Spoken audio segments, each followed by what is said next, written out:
They say karma works in mysterious ways. For Naomi Okafor-Larson, it worked in less than 5 minutes and changed 3 lives forever. Naomi straightened her crisp new employee badge, drawing in a steadying breath. First day. Fresh start. After months of relentless job hunting while juggling classes at Yonsei University, she'd finally landed a position at Shinseki Department Store, Seoul's temple of luxury shopping. The marble floors gleamed like mirrors, designer displays sparkled under perfect lighting, and for the first time in months, genuine hope flickered in her chest. Then she heard it, a child's desperate, heart-wrenching sobbing echoing from the children's luxury section. Not my problem, Naomi told herself firmly. First day. Keep your head down. Stay focused.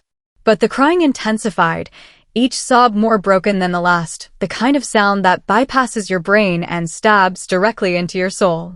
Naomi cursed under her breath in a mixture of Yoruba and Danish, abandoned her carefully assigned post, and followed the sound. Between racks of designer children's clothes that cost more than her monthly rent, she found her, a little girl, maybe 7 years old, crumpled on the floor with tears streaming down her face. Employees in perfect uniforms walked past with laser-focused eyes. Wealthy customers pretended she was invisible. Everyone too busy, too important, too focused on sales commissions to stop. Naomi knelt down without hesitation. Hey, sweetheart. What's wrong? 30 minutes later, she was fired. 5 minutes after that, she crashed full force into a man in a suit that probably cost more than a car, too furious to apologize, too angry to even register his face. She had no idea she'd just collided with the most dangerous man in Seoul. Or that he'd just decided she was the most fascinating woman he'd ever encountered. Lee Kong-min stood in Han Yiho's private office, tablet in hand, ready to deliver his report. He'd spent the last hour gathering information about the woman who'd crashed into his boss and walked away without a second glance. Sir, her name is Naomi Okafor-Larson, Kong-min began. Nigerian-Danish student at Yonsei University, 2nd year. She was hired this morning at the store. First day on the job. Yiho looked up from where he sat with Ari on his lap. And? Kong-min's jaw tightened. She was fired 30 minutes ago. For what? For helping Miss Ari. The temperature in the room seemed to drop. Yiho's expression didn't change, but Ari felt her daddy's hand tighten slightly around hers. Explain, Yiho said quietly. Kong-min pulled up security footage on his tablet. The store manager fired her for abandoning her post. The post she abandoned was to stay with Miss Ari until the nanny found her. He turned the tablet around. Yiho watched in silence as the footage played. Naomi kneeling beside his daughter, wiping her tears, making her smile. Staying patient and kind while shoppers and employees walked past like Ari was invisible. Then came the footage from the manager's office. Naomi's face showed shock, then fury. The badge slammed on the desk. Every other employee walked past Miss Ari, Kong-min added. She was the only one who stopped. Yiho's voice became ice. Close the store. Kong-min blinked. Sir. Effective immediately. Full closure. No one enters, no one leaves. Yiho's eyes never left the screen. And bring me the manager and every employee who walked past my daughter. I want to have a conversation with them about their priorities. Understood, sir. And Miss Okafor-Larson. Yiho watched the footage loop one more time, Naomi's genuine smile as she comforted Ari, the way his daughter had stopped crying and started laughing. Find out her class schedule at Yonsei University. I'll handle this personally. Across the city, Naomi walked into her small apartment and dropped her bag by the door. Her roommate, Chincheli, was on the couch watching a drama. She took one look at Naomi's face and sighed. Let me guess. You got fired. Naomi slumped into a chair. How did you know? Because this keeps happening, Naomi. Shelly sat up, her expression frustrated. This is the 4th job in 6 months. Every single time it's the same story. You help someone, you break some rule, you get fired. I helped a lost child, Shelly. She was 7 years old and crying. And that's very nice. But we have rent to pay. Shelly stood up, running her hands through her hair. I can't keep covering for you. I have my own bills, my own tuition. I'm a student too. Naomi felt her stomach drop. What are you saying? I'm saying you have 1 month. Xiaoli's voice was firm but not unkind. 1 month to find a stable job and keep it, or you need to find somewhere else to live. I'm sorry, Naomi, but I can't do this anymore. You're a good person, maybe too good, but I can't keep paying for your conscience. Naomi nodded slowly. No tears, no begging. Just acceptance. 1 month. Got it. She walked to her small room and closed the door. Then she pulled out her laptop and started updating her resume again. 1 month. Fine. She'd figure it out. She always did. The next 2 weeks blurred together. Job applications during the day, classes in between, more applications at night. Coffee shops, restaurants, retail stores, tutoring positions. Naomi applied to everything. A few places called her back. None of them worked out. But Naomi didn't panic. She didn't cry.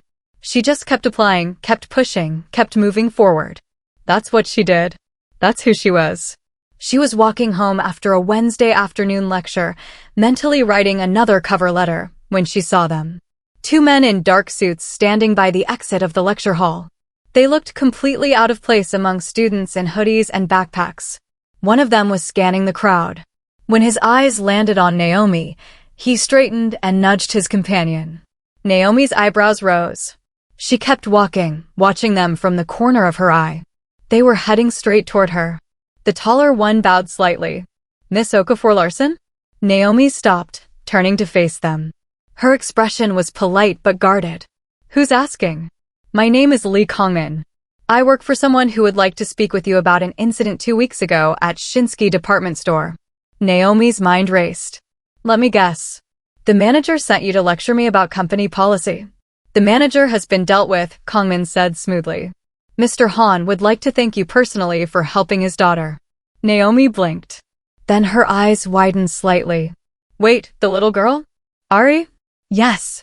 She hasn't stopped talking about you. Something that might have been amusement flickered across Kongmin's professional expression.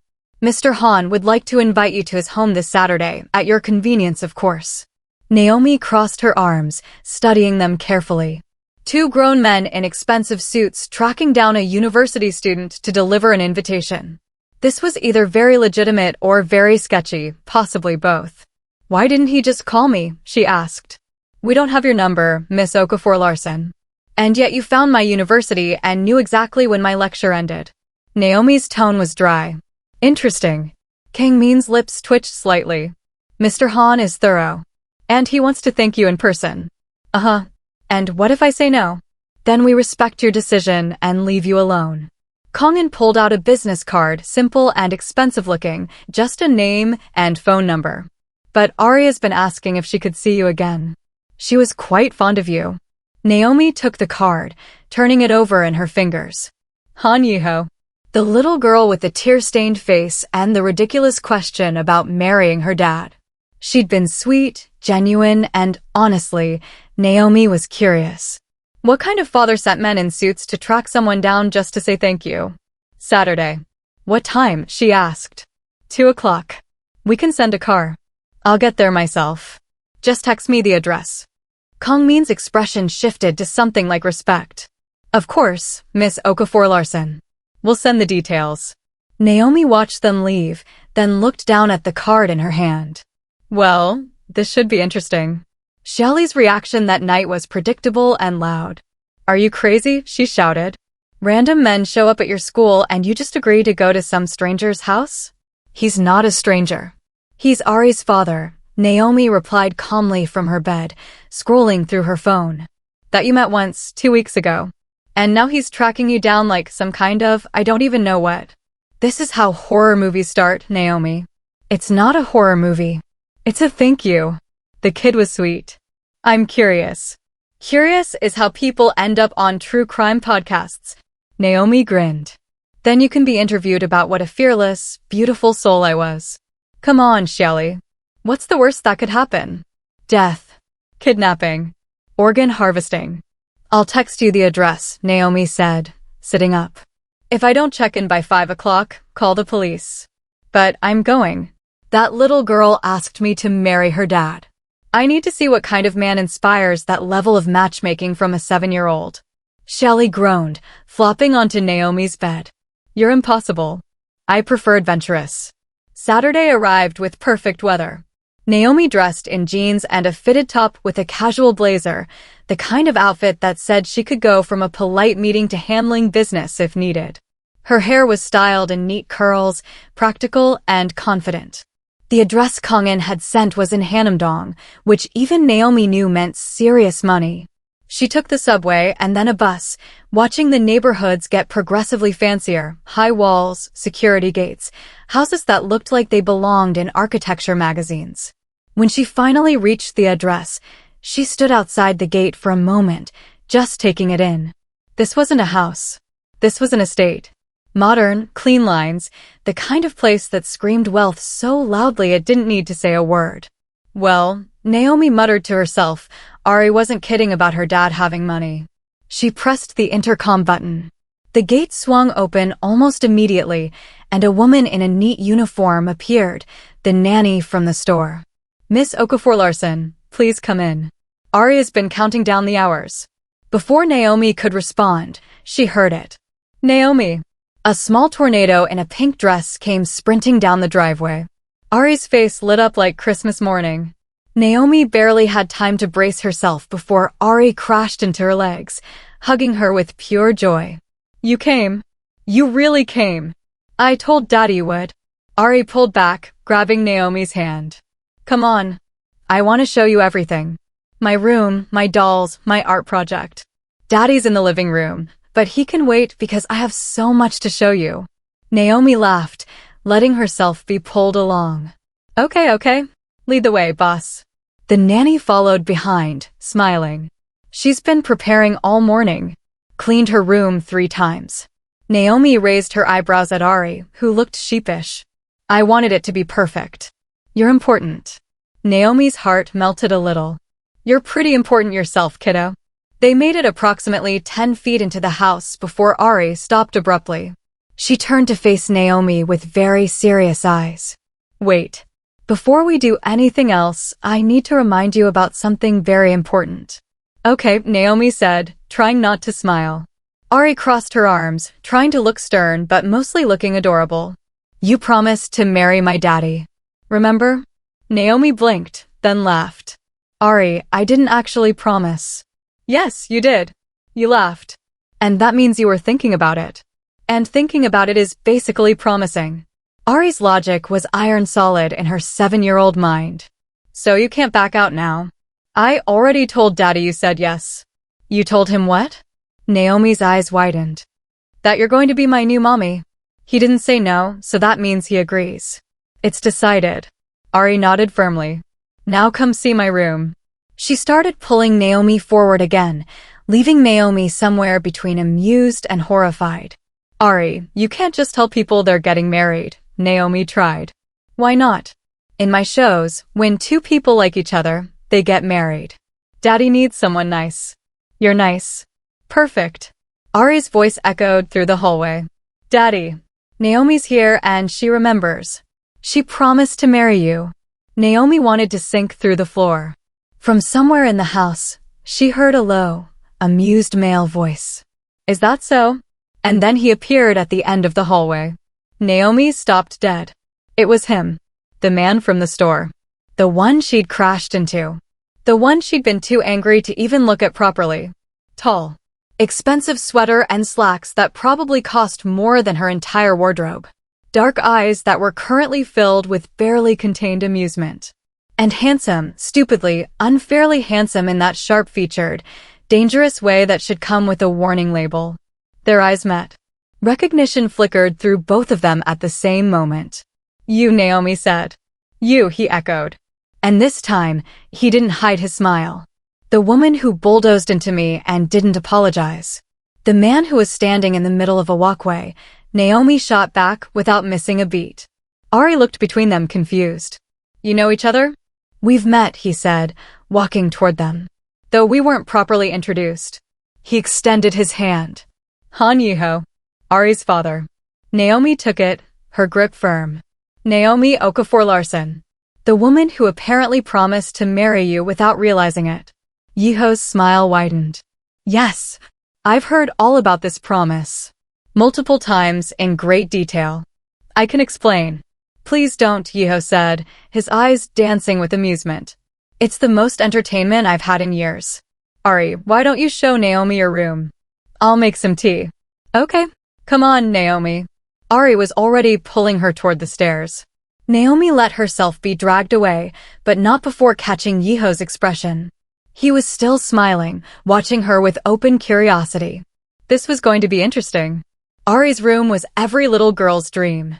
Books, dolls, art supplies, and a reading nook by the window. But what caught Naomi's attention was the wall of drawings, all of families. A tall man, a little girl, and in the recent ones, a woman with curls. Is that's you? Naomi asked quietly. Ari pointed proudly. I've been drawing our family. See? That's Daddy, that's me, and that's you. I made you pretty. Naomi's throat tightened.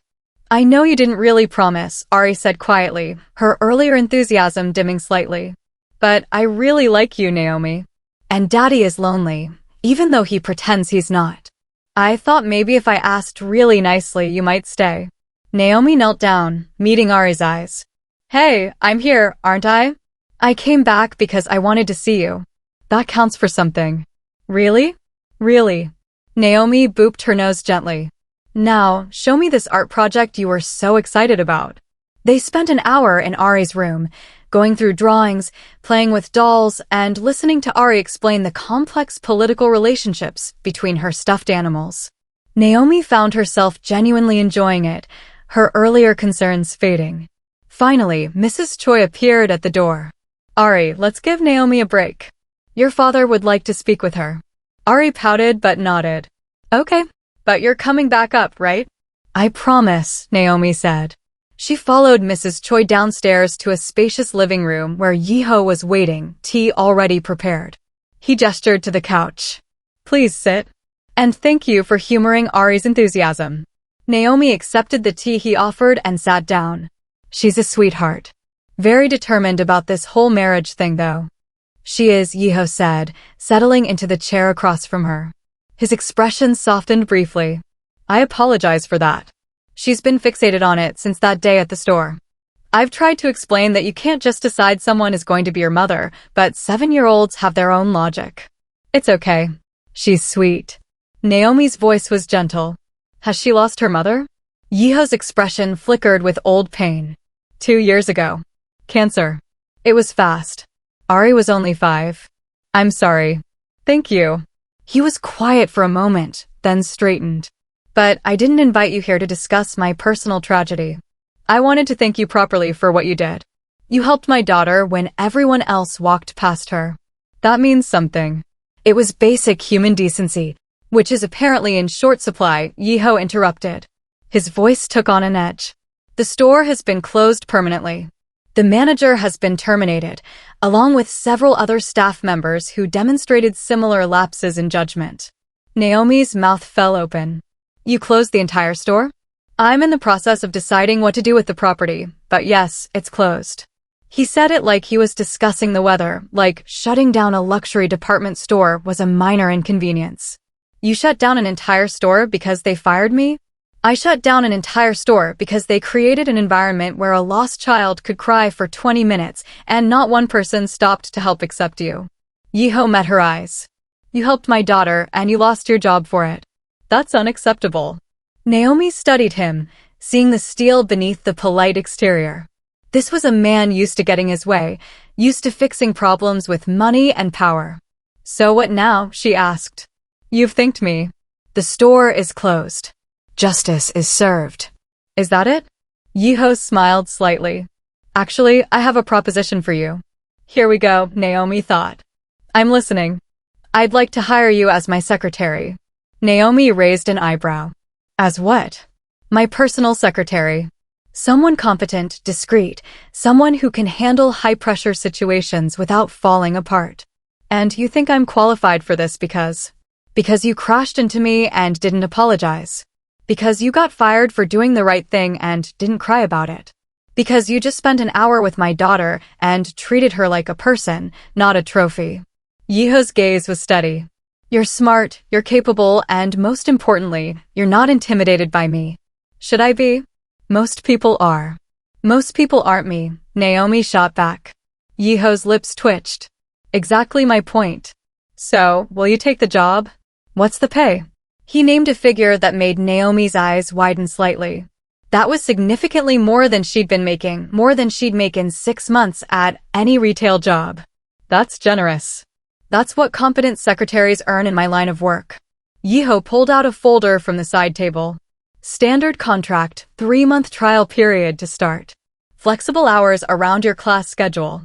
You'll work from my main office in Gangnam most days, but when I work from home, you'll work here. And Ari will probably talk your ear off whenever you're here, Yiho said with a slight smile. But that's not part of your job description. That's just a bonus. From the doorway, Ari's voice rang out. I'm a very good bonus. Naomi laughed. How long has she been listening? The entire time, probably, Yiho said dryly. Ari, come here. Ari bounced into the room. So Naomi's going to work for you, Daddy? If she accepts, yes. Ari turned to Naomi with very serious eyes. Does this mean you're going to marry Daddy now? Ari, Yiho started. What? I'm just asking. Ari looked between them. In my shows, when the prince hires the princess to work in his castle, they always fall in love and get married. Naomi bit back a laugh. Sweetie, this is real life, not a show. But you promised. I didn't actually promise. You laughed. That means you were thinking about it, and thinking about it is basically promising. Ari crossed her arms triumphantly. Naomi looked at Yiho. Is she always like this? Unfortunately, yes. 3 weeks into working for Han Yiho, Naomi stood in her new apartment, looking around with deep satisfaction. 1 bedroom, hardwood floors, a balcony with a view of the city, a kitchen with actual counter space, and yes, a glorious bathtub. Shelley sprawled on the new couch Naomi had just had delivered. I can't believe you actually did it. Believe it. Naomi grinned, spreading her arms wide. New apartment, new job, new life. First paycheck went to rent deposit and furniture. Second paycheck, I'm getting a car. A car. Shelley sat up straight. A small one. Something cute and practical. Naomi had already been researching online. I'm thinking that white SUV I saw. Not too big, not too small. You're living your best life. Damn right I am. Naomi flopped onto the couch next to her friend. New apartment, new car coming soon, good salary, interesting work. I'm officially in my soft life era. Speaking of your job, Shelley said with a sly smile, how's it going with Mr. Tall, dark, and dangerous? Naomi threw a decorative pillow at her. He's my boss. A boss you're definitely not attracted to? I didn't say that. Naomi stood up, avoiding the question. He's objectively attractive. That's just facts. Doesn't mean I'm going to do anything about it. Now help me decide where this plan should go. But the truth was, working for Yiho was getting harder to keep strictly professional. The way he smiled when Ari made him laugh. The way he actually listened when Naomi had opinions about his business strategies. The way he'd started asking her to stay for dinner more often, the 3 of them eating together like a family. It was dangerous, and Naomi knew it. The next work-from-home day at the estate confirmed everything Naomi had been trying to ignore. Naomi. Ari practically tackled her at the door. You're here. Did you bring pictures of your new apartment? Naomi pulled out her phone, showing Ari photos of each room. Ari oohed and awed over everything, especially the bathtub. It's so pretty. Can I visit sometime? Of course you can, sweetheart. Yiho appeared in the hallway, coffee cup in hand. Good morning, Naomi. Ready for today's calls? Always, Mr. Han. When it's just us here, Yiho is fine. He smiled slightly. The formality isn't necessary at the estate. They worked through the morning, Naomi taking notes during his conference calls, organizing files, managing his incredibly complex schedule. Between calls, there were moments of comfortable silence that felt too natural, too easy. At noon, Mrs. Choi called them for lunch. The 3 of them sat around the dining table, Yiho, Naomi, and Ari. It felt like something Naomi couldn't quite name but desperately wanted. Ari chattered about her school day, her upcoming field trip, the drama with her best friend. Yiho listened patiently, asking questions, genuinely interested. Naomi found herself relaxing, laughing, contributing to the conversation like she belonged there. "This is nice," Ari said suddenly. "The three of us together like this." Naomi and Yiho's eyes met over Ari's head. Something unspoken passed between them, acknowledgement, awareness, possibility. After lunch, while Yiho took private calls, Ari dragged Naomi to her room. "I made 3 new drawings," Ari announced, pointing to her wall. All 3 featured the same figures: tall man, little girl, woman with curls. "This one is us at the beach. This one is us at the zoo. This one is us at the park. They're beautiful, Ari. You're always in my family pictures now," Ari said simply, like it was the most natural thing in the world. Naomi's heart squeezed. She knelt down to Ari's level. "You know what? I'm honored to be in your pictures." Ari hugged her tight. "I'm glad you came back, Naomi.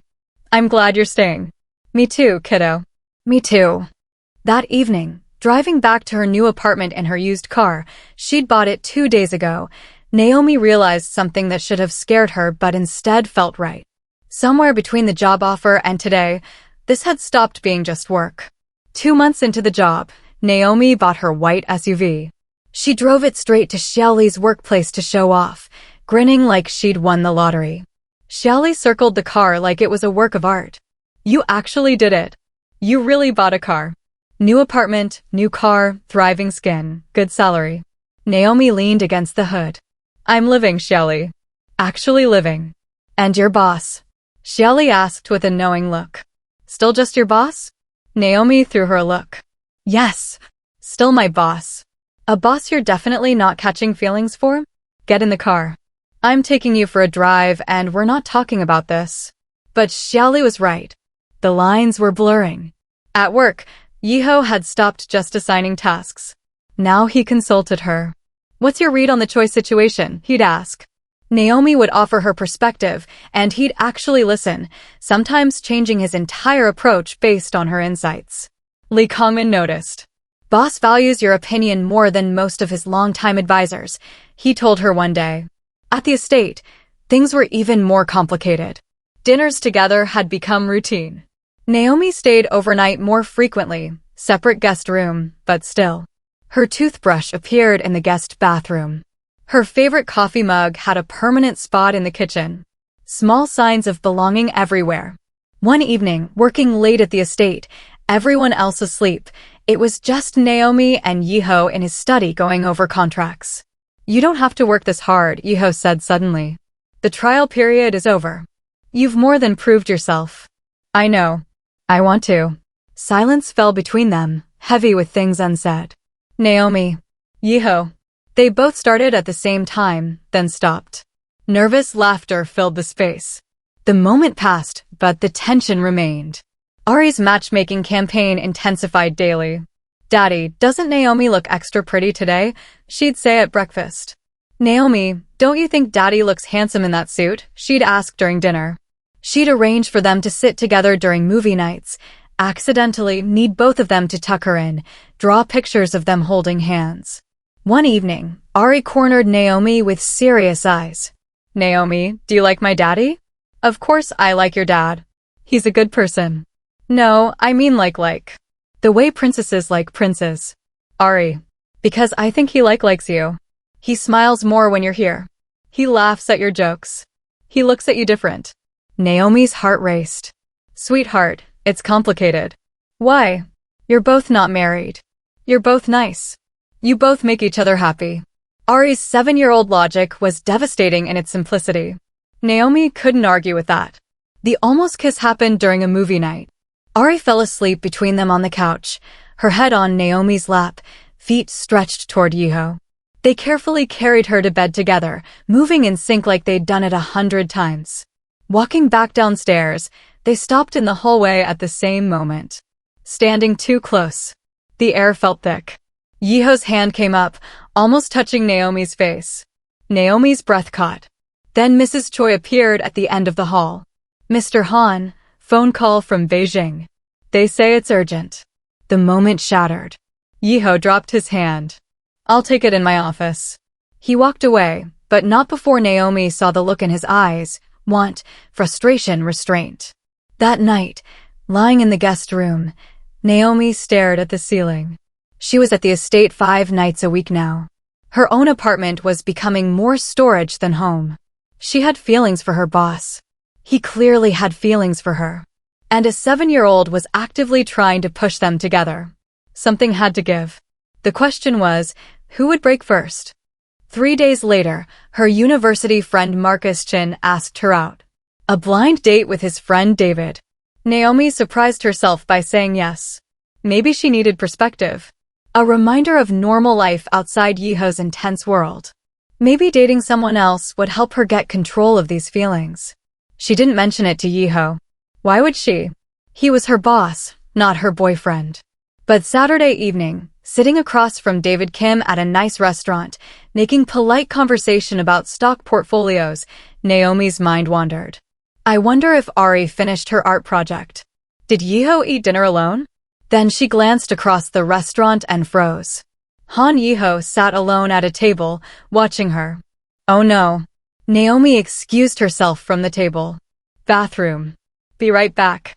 She marched straight to Yiho's table, arms crossed. Are you following me? He looked up with practiced innocence. Following you? I think you have me confused with someone else. I'm Miho. Han Miho. Naomi's eyes narrowed. Miho. Yes. Have we met? You look exactly like my boss. I get that a lot. I have a brother who. Han Yiho, stop playing. Naomi leaned on the table. I know you and I know your family. You don't have a brother named Miho. His fake innocent expression cracked. A slow smile spread across his face. Worth a try. Are you seriously crashing my date pretending to be your own imaginary brother? Yiho stood up. That man is boring you to tears. That's not the point. Then what is the point? Naomi paused, frustrated. The point is you don't get to just show up, and she stopped. Wait. Why do you even care? Yiho stepped closer. You really have to ask? Her breath caught. Boss, you promised to marry me, remember? She blinked. I did not. Ari says you did. I'm inclined to believe her. Well, Ari is 7 and watches too many cartoons, Naomi shot back. And you haven't asked me anything. Yiho's expression shifted. What? You keep talking about this imaginary promise, but you haven't asked me on a single date. Haven't said how you feel. Haven't done anything except show up here in disguise and crash my date. Naomi stepped closer, voice dropping. If you want something, you need to actually say it. The restaurant noise faded. It was just the two of them, standing too close, finally being honest. Yiho was quiet for a long moment. Then his whole demeanor changed, the mask dropping, showing something real and vulnerable underneath. You're right. He took a breath. Naomi, would you have dinner with me? A real dinner. Not as my secretary. As someone I'm very interested in. Naomi felt her heart race. Are you going to show up as yourself this time? No fake brothers. A small, genuine smile. I promise. Then yes. She paused. But you're paying, since you ruined my current date. Deal. Naomi returned to David's table, apologetic. I'm so sorry. Something came up with work, and I need to go. David was confused but understanding. Is everything okay? Actually, yes. Everything's fine. But I have to handle this. She offered to pay her half, but he declined graciously. Outside the restaurant, Yiho was waiting. His hand found the small of her back naturally, like it belonged there. Where are we going? Naomi asked. Somewhere we can actually talk. They drove to a smaller, quieter restaurant. More intimate. Just them, no pretense, no roles to play. I'm sorry for the brother stunt, Yiho said once they were seated. It was ridiculous. It was desperate. She looked at him. Why desperate? Because I couldn't stand the thought of you with someone else. His honesty was startling. I've been trying to keep this professional. You're my secretary. There's Ari to consider. But then I saw you at that restaurant, smiling at him, and I couldn't. This is complicated, Naomi said softly. You're my boss. I know. There's Ari. I know that too. And I can't lose my independence. I worked too hard for it. Yiho reached across the table, taking her hand. I would never ask you to. The touch sent electricity through her. She didn't pull away. I've been falling for you since you crashed into me and didn't apologize, he admitted. Maybe even before that, watching security footage of you with Ari. Seeing who you really are, brave, principled, funny, brilliant. You challenge me. You don't fear me. You treat Ari like she's yours. His voice dropped lower.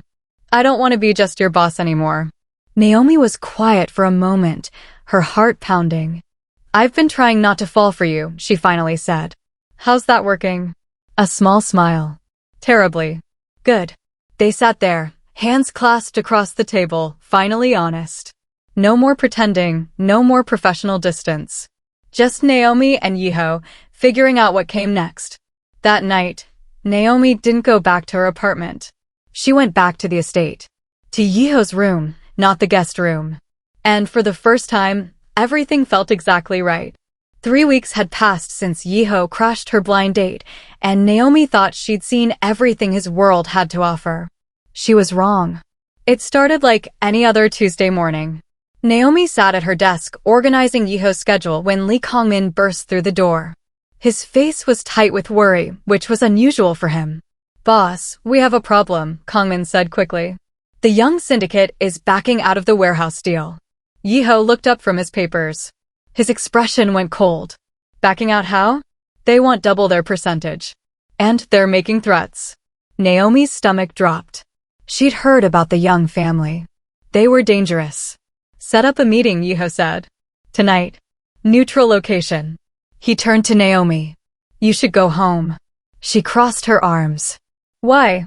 Because this is going to get complicated. I'm your secretary. Complicated is my job. She stood up. Are you firing me? No, but... Then I'm coming to the meeting. You hired me because I don't scare easily, remember? Yiho stared at her for a long moment. Finally, he nodded. Fine. But you stay close to me. If I tell you to leave, you leave. Understood. That evening, they arrived at an expensive restaurant's private room. 5 men from the young syndicate were already waiting. They looked confident, almost smug. The leader, young Min-sik, smiled coldly. Mr. Han. Thank you for meeting us. You said you wanted to discuss terms, Yiho replied. Not discuss. Change them. We want double our percentage. That's not a discussion. That's extortion. Young leaned back in his chair. Call it what you want. And if you refuse, well, I'm sure you understand the consequences. Then Young made his biggest mistake. His eyes slid to Naomi. He looked at her slowly, making her feel uncomfortable on purpose. Pretty secretary you have there, Mr. Han, Young said. Would be a shame if she got caught up in any unfortunate complications. The room went completely silent. Yiho stood up slowly. His voice was ice cold. You just made a very serious error. Everything happened fast after that. Guards moved. Men scrambled. Chairs scraped across the floor. Then Naomi saw it, one of Zhang's men reaching inside his jacket. Metal flashed. Gun! Kongmin shouted. Yiho turned to Naomi, fear clear on his face. Get down! But Naomi was already moving. Not away from the danger, toward it. She grabbed a chair with both hands and swung it hard. It hit the gunman's arm perfectly. The weapon clattered to the floor. Then she kicked it, sending the gun sliding across the polished floor away from everyone. The entire room froze. Everyone stared at her. Naomi straightened her blazer. She was breathing hard but steady. She looked at the young representatives with zero fear in her eyes. Now, she said calmly, are we going to have a civilized conversation? Or do I need to show you what else I learned growing up? Young Min-sik stared at her in disbelief. Here's what's going to happen, Naomi continued. Her voice was level and professional, but somehow terrifying. You're going to honor the original agreement. You're going to forget about extortion. And Mr. Han is going to forget that you just threatened us both. She leaned in slightly. Trust me, you don't want to find out what happens when you make that particular mistake. Do we understand each other? There was a long, tense pause. Young looked at his men, at the gun on the floor, at Naomi's unwavering stare. Slowly, he nodded. The original agreement stands. Excellent. Naomi smiled pleasantly. I'm so glad we could reach an understanding. Mr. Lee, would you please show these gentlemen out? As the young family left, still looking shocked, the room stayed quiet. Then Kamin spoke. Ma'am, that was insane, Yiho finished. Naomi picked up her bag. That was me doing my job. She turned to face Yiho. You hired me because I don't scare easily. I delivered. Yiho crossed over to her. You could have been hurt. But I wasn't. Naomi, do you honestly think this is the first time someone pulled a weapon near me? She met his eyes. I grew up in Lagos during difficult times. I've handled worse than this. Despite everything that just happened, Yiho laughed. He actually laughed. You're insane, he said. I'm practical. There's a difference. In the car driving back, Yiho found Naomi's hand and held it tight. Thank you, he said quietly. For what? For not running. For being exactly who you are. She squeezed his hand. Where else would I be? He looked at her, this woman who had faced down gunmen for him. She wasn't just someone he loved. She was his partner, his equal. Naomi, I know, she said softly. I know. That night, Yiho held Naomi like she might disappear. And Naomi held him back, finally understanding something important. Loving someone doesn't make you weak. It makes you fierce. The night after the young syndicate meeting, Naomi and Yiho returned to the estate.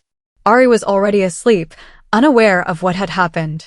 Yiho pulled Naomi to his room, not the guest room this time. No more pretense. They held each other, processing everything. I saw the gun and my first thought was losing you, Yiho whispered into her hair. I saw the gun and my first thought was protecting you, Naomi whispered back. We're a mess. We're perfect. The next morning, Naomi woke to early light filtering through the windows. Yiho was already awake, watching her. Hi, she said sleepily. Hi.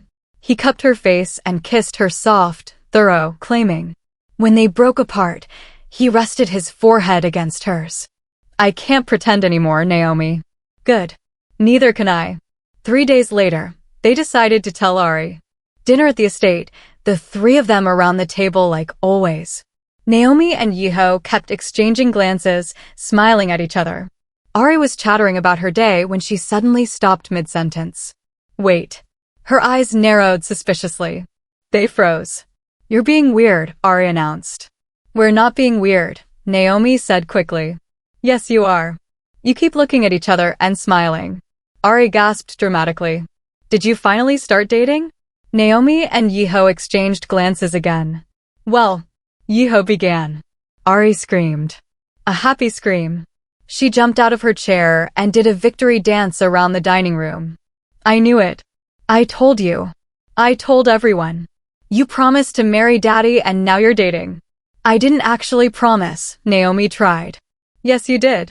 And Daddy finally asked you properly and now we're going to be a family. Ari ran to them, throwing her arms around both their waists. I'm so happy. This is the best day ever. Over Ari's head, Naomi and Yiho shared a look, amused, tender, full of love. Yeah, Naomi whispered. It really is.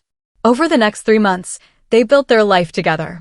Naomi officially moved most of her belongings to the estate, though she kept her apartment lease, a safety net she wasn't quite ready to give up. Her things integrated naturally into Yiho's space. Books on shelves, clothes in the closet, photos on surfaces. They established morning routines, breakfast together, getting Ari ready for school, Yiho driving Ari while Naomi prepared for work. Sunday became pancake day. That first Sunday, Naomi suggested they make them together. Can we? All three of us. Ari asked excitedly. The kitchen turned into chaos, flour everywhere, Ari standing on a stool, laughing. Yiho was surprisingly good at flipping. Naomi's batter skills were questionable but enthusiastic. They ate together, syrup-covered and smiling. It became their tradition. Sunday pancakes, no matter what. Bedtime changed too. Ari requested both Yiho and Naomi every night. They'd take turns reading chapters, Naomi doing character voices that made Ari giggle, Yiho pretending to be serious, but cracking smiles. Tucking her in together felt synchronized, natural. This is how it should be, Ari said one night, snuggling into her blankets. They closed her door, and their hands found each other automatically. At work, they established boundaries. Professional at the office, personal at home. It worked surprisingly well. At a business dinner, Kalman introduced Naomi as Ms. Okafor-Larsen, Mr. Han's partner. The business associates understood the dual role. Respect came from her confidence, not just the relationship. One older businessman leaned toward Yiho. She disarmed Young's man? Yiho's smile was proud. She did. You chose well. 3 months in, during a parent-teacher meeting at Ari's school, Ari introduced Naomi to her teacher. This is basically my mom, she said simply. The teacher smiled kindly. No judgment, just acceptance. Naomi's heart felt full to bursting. Later, Ari asked quietly, was it okay I said that? Naomi knelt down to her level. It was more than okay. The first time Ari called her Mom happened by accident. Ari spilled juice at breakfast. Mom, I'm sorry. She froze, realizing what she'd said. She looked at Naomi, scared. Naomi's eyes filled with tears. It's okay, baby. Accidents happen. I called you Mom. I heard. Is that okay? Naomi pulled her close. It's perfect. Over Ari's head, Yiho watched, love clear in his expression. One early morning, 3 months into their official relationship, Naomi woke to small footsteps. Ari appeared in the doorway, holding her stuffed rabbit. Ari? Everything okay, sweetheart? I had a dream. Bad dream. No. Good one. Ari climbed into bed between them. Yiho stirred, wrapping his arm around both of them. That's not a dream, baby girl. That's real. Ari sighed contentedly. I know. That's why it was a good dream. Lying there, Naomi understood something profound. This was everything she didn't know she needed. Not independence from connection, but the right connection that made her more herself. Strength and vulnerability coexisting. Standing alone and standing together. Family. For the first time in her life, Naomi understood, home isn't a place. It's the people who see you completely and love you anyway. 1 year. Exactly 1 year since Naomi had crashed into Han Yiho in that department store corridor, too angry to notice she'd just collided with her future. It was a Tuesday evening. Naomi sat in her apartment. She still kept the lease, using it mostly for studying now. She was working on a university assignment when someone knocked on her door at 7 o'clock. She opened it to find Yiho standing there with Thai takeout bags. What are you doing here? She asked, surprised. Can't I visit my girlfriend? She smiled. You can. But you usually text first. Wanted to surprise you. There was something in his expression, nervous excitement she couldn't quite place. Come in. They spread the takeout on her coffee table, sitting on the floor like students despite his wealth. They laughed about Ari's latest scheme. She was planning their wedding even though they weren't engaged yet. She had Pinterest boards, color schemes, even seating charts. She's 7 and has spreadsheets, Yiho said, showing Naomi his phone. She gets that from you. Actually, Yiho set down his food, suddenly serious. I think she gets it from both of us. What do you mean? He reached into his jacket pocket and pulled out a small velvet box. Naomi's breath caught. Her chopsticks froze midair. Yiho. Naomi Okafor-Larsen. His voice was steady, but his eyes revealed emotion. 1 year ago, you crashed into my life, literally, and changed everything. He opened the box. The ring was beautiful, elegant, understated, perfect. Not trying too hard, just right for her. You made Ari laugh again when I thought she'd forgotten how. You made me remember what happiness feels like. You walked into my world with your eyes open, faced down armed men without flinching, and handled every challenge with grace, strength, and absolutely zero fear. His voice softened. You're the bravest person I know, and I don't want to spend another day without you officially in my life. He took her hand. Will you marry me? Tears filled Naomi's eyes. She thought about 1 year ago, fired, angry, desperate. Crashing into him, too furious to notice. Helping Ari and losing everything. The job offer. The transformation. Falling in love despite herself. Building this family. Yes, she whispered. Then louder, laughing through tears. Yes, I'll marry you. Yiho slid the ring onto her finger, perfect fit, and kissed her. Deep, claiming forever. They were both crying happy tears. Minutes later, still on the couch, Naomi admiring the ring, Yiho pulled out his phone. What are you doing? Calling Ari. We can't keep this from her for 5 minutes. She'll never forgive us. He put it on speaker. 2 rings then. Daddy. Did you ask her? Did you finally ask her? Yiho laughed. How did you? I knew it. Knew you were going to ask tonight. Background noise. Mrs. Choi, I win. You owe me 5,001. Ari, you bet on us? Naomi couldn't help but laugh. Of course. You promised to marry Daddy. In the store. Remember? I didn't actually. Yes, you did. And I was right. I'm always right about love. Ari was screaming now with pure joy. Can I be flower girl and ring bearer and help plan everything? Naomi and Yiho exchanged glances. Yes, sweetheart, Naomi said. You can help plan everything. Best day ever. I'm making new Pinterest boards right now. Daddy, can we get a puppy for the wedding? Every wedding needs a puppy. We'll discuss. Taking that as yes. Love you both so much. See you tomorrow. I have planning to do. She hung up abruptly. Silence. Then they both burst out laughing. We're going to have the most elaborately planned wedding in Seoul history, Naomi said. Yiho pulled her close. Worth it. Every second. Later, they stood on her apartment balcony, looking at the city lights below. Yiho wrapped his arms around her from behind. What are you thinking about? He asked. Ari was right. I did promise to marry you. You did. That day in the store. Maybe not with words, but with a choice. The choice to stop when everyone else walked past. To help when it would have been easier not to. To care. She turned to face him. I didn't know it then, but I was choosing you. Choosing this. Choosing us. And I promised to, Yiho said quietly. The moment I saw you walk away without apologizing. I promised myself I'd find out who you were. We were doomed from the start, weren't we? Completely. He kissed her temple. Best doom of my life. Naomi smiled, turning the ring on her finger, watching it catch the light. Tomorrow they'd tell friends. Next week, Ari's 50-page wedding plan. Next month, setting a date. But right now, it was just them. Standing together on a balcony in Seoul, looking at a future they'd accidentally built from 5 minutes of karma. They say karma works in mysterious ways. 1 year ago, Naomi lost a job for helping a crying child. Today, she gained a family. Some promises are kept in ways we never expect. And sometimes, the people we crash into are exactly the ones we needed all along.